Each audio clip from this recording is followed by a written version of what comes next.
નમસ્કાર મિત્રો, વિડીયોમાં તમારું સ્વાગત છે। જી હા મિત્રો, અત્યારે હાલ મોટા અને મહત્વના સમાચાર સામે આવી રહ્યા છે। તો મિત્રો વાત કરીએ તો કોટામાં શિવ શોભાયાત્રા દરમિયાન મોટો અકસ્માત થયો હતો। શિવ શોભાયાત્રા દરમિયાન ઇલેક્ટ્રોનિક શોક લાગવાથી 14 જેટલા બાળકો દાઝી ગયા હતા। તમામ ઘાયલ બાળકોને સારવાર માટે MBS હોસ્પિટલમાં લાવવામાં આવી રહ્યા છે। આ ઘટના કુણહાડી થર્મલ ચોક પાસે બની હતી। જી હા મિત્રો, અત્યારે હાલ મોટા સમાચાર સામે આવી રહ્યા છે। તો મિત્રો સમાચારમાં વધુ વિગતવાર વાત કરીએ તો નોંધનીય છે કે કોટાના કુહાડી પોલીસ સ્ટેશન વિસ્તારમાં મહાશિવરાત્રીના અવસર પર એક શિવ શોભાયાત્રા કાઢવામાં આવી રહી હતી। અચાનક વીજળીનો કરંટ લાગતા ફેલાઈ ગઈ હતી, જેના કારણે શિવ શોભાયાત્રામાં ભાગ લેનાર 14 થી વધુ બાળકો બળી ગયા હતા।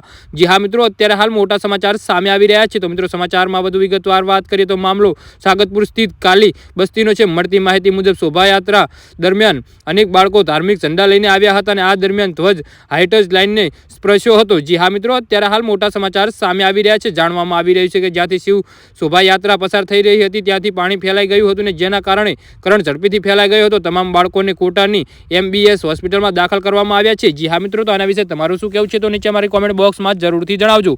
ધન્યવાદ।